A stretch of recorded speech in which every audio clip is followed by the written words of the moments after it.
श्री स्वामी समर्थ मराठी जगत या यूट्यूब चॅनलमध्ये आपले खूप खूप स्वागत आहे।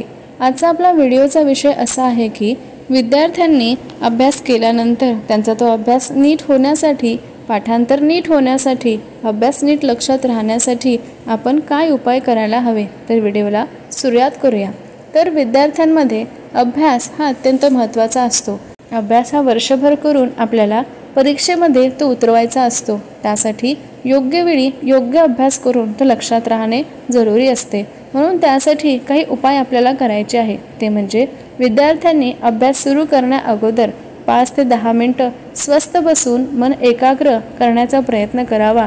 डोळे बंद करून श्वासोच्छवासावर लक्ष केंद्रित केल्यानंतर काही काळाने मन एकाग्र होते आणि मग अशा वेळी पूर्वेस अगर उत्तरेस तोंड करून अभ्यास करावा।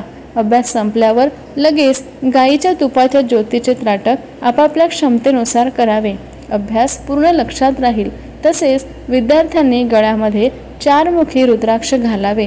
हा झाला पहिला उपाय।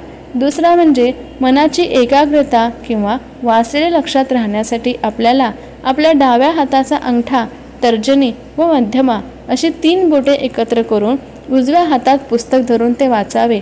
अशा प्रकारे ते रोज वाचन केल्यास, अभ्यास केल्यास आपल्या मनातील चंचलपणा हा दूर होतो आणि आपले पाठांतर चांगले होते।